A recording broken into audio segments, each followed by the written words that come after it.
And now I invite Celia Milton, wedding celebrant and author, and she's going to talk about creating modern rituals. Yay! I don't know that I really want to talk after that. Where are my bride and groom? Come on, bride. Come on, groom. Congratulations. I'm going to set up here. Just put it on the plate. Yes, I would like you to put the sushi on the plate. Good morning, everybody. It's great to see you all. Whether you're a celebrant already or you're just becoming one, congratulations. It's a lot of fun. So now I want you to imagine that you're at a wedding as a guest. The great love story has been told, the vows have been exchanged, the rings have changed hands. So we're going to pick up right there in our mock ceremony. Hold hands. No, however you like.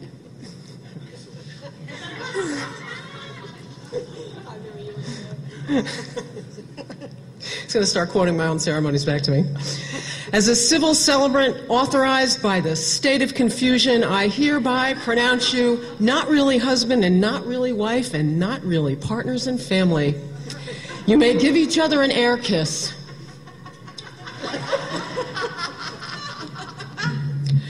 Now, when we were discussing what ritual elements we would include in May and Michael's wedding, Michael blurted out, we should have food.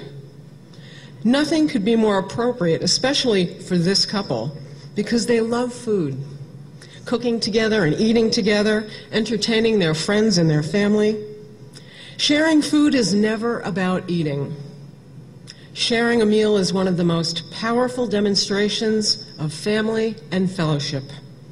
It is our connection to the world around us, to the sea, to the earth, and to the air, all of whom contribute to this moment. The sushi that Michael and May will share gives us all those elements in the palm of their hands.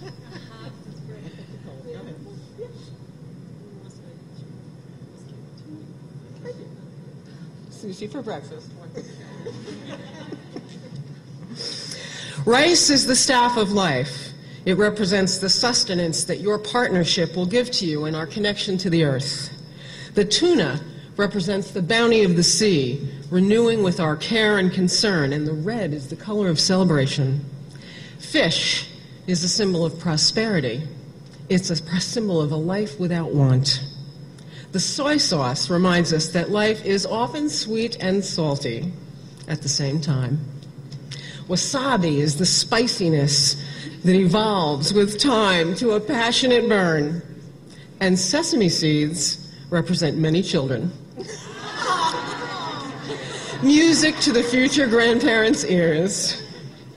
Marriage, like sushi, is a wonderful blend of elements and experiences. Each one of these elements will teach you something.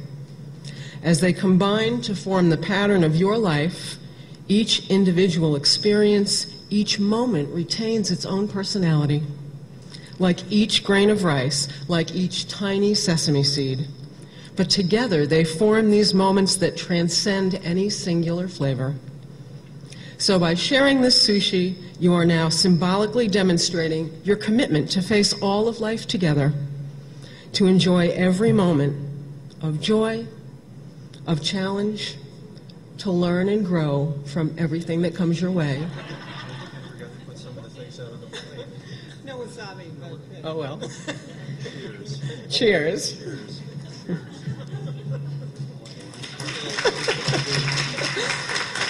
You may be seated. So welcome to Creating Modern Rituals. That phrase, modern ritual, it might seem either contradictory or abstract in that kind of crunchy granola, let's hug a tree kind of way. But I'll suggest that while it may be both, it doesn't really have to be either.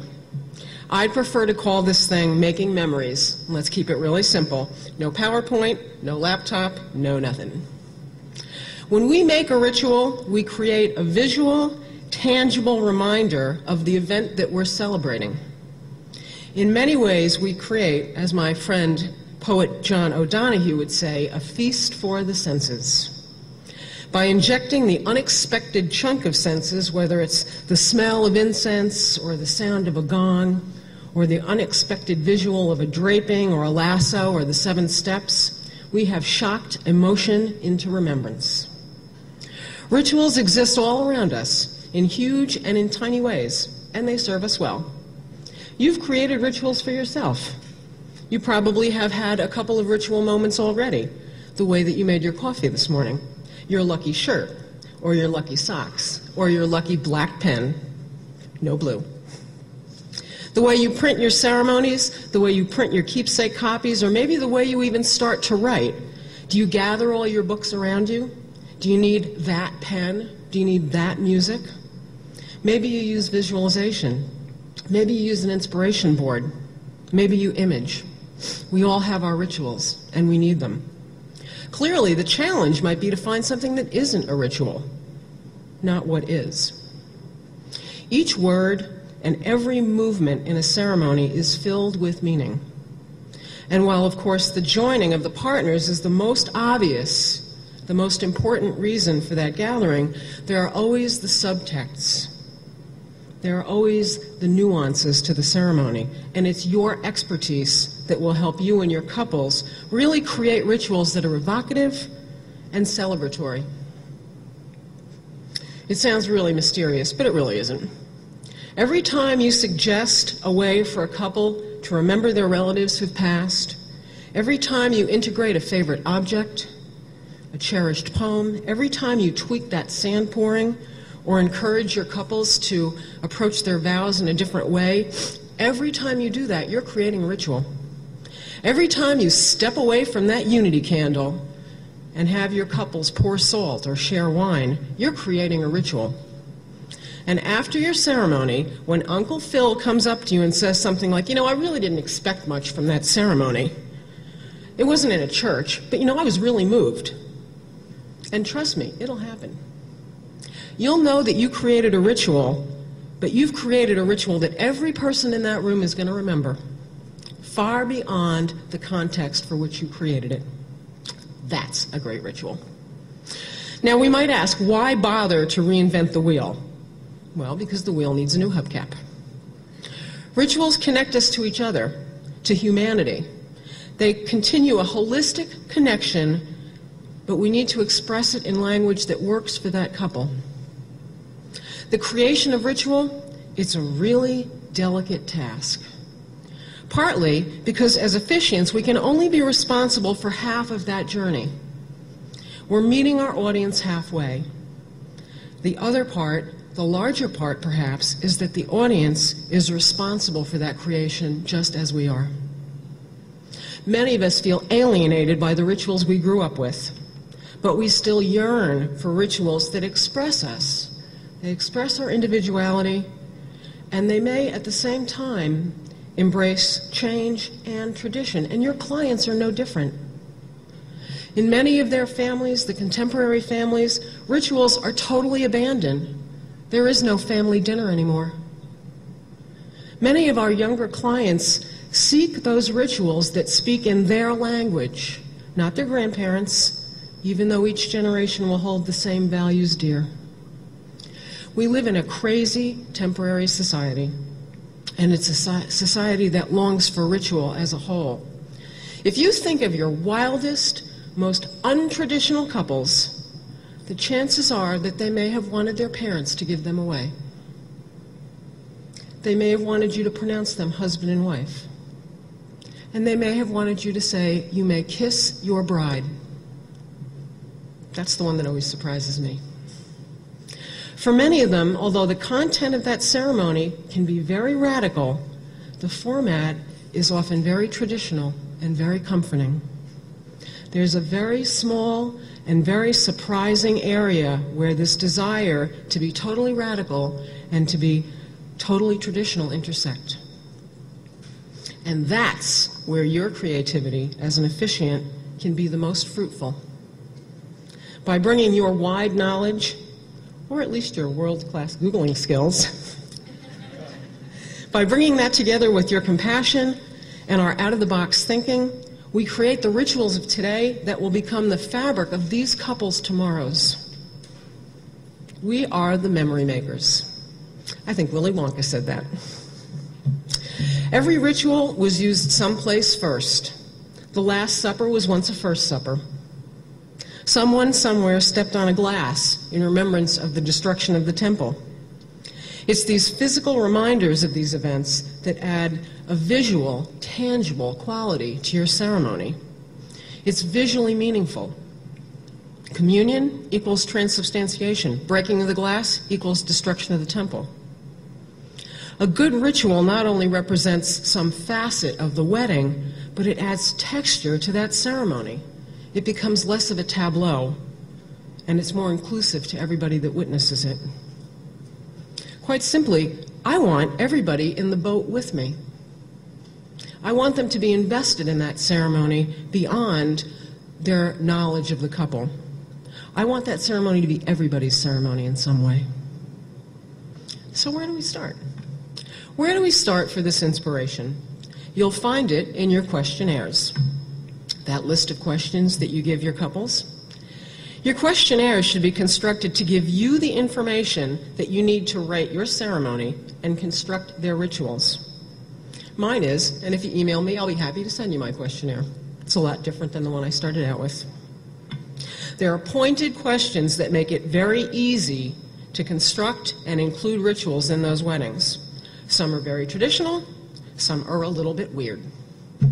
But they come in all flavors, and they serve all kinds of purposes. But the best ones are the ones that are inspired by our lives, by our family history, sometimes by our ethnic traditions. And if you get them all three together, that's a trifecta. Here are the categories that I use for my checklist. My questionnaire has questions for each one of these groups of rituals. It tells me what's important to that couple, and it lets me know what's important to that group. And by tapping into those answers, I can truly create a wedding that is beyond the love story. So let's look at this imaginary couple, John and Sally. John and Sally is a fictitious couple, and it's an amalgamation of all my real couples.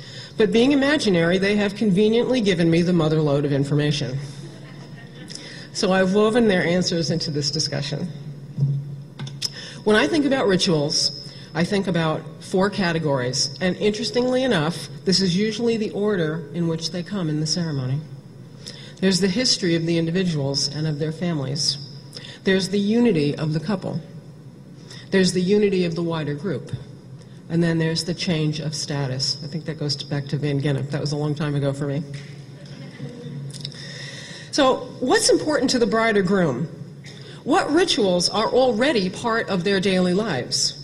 What could be transported into that ceremony as a remembrance of each individual or their families? Are holidays important to them? Do they go on vacations together? Do they collect things? What books, what poetry, what music do they like? There's a reason for those questions. What lullaby did mom sing to that baby? What book did they read under the covers when they were supposed to be asleep?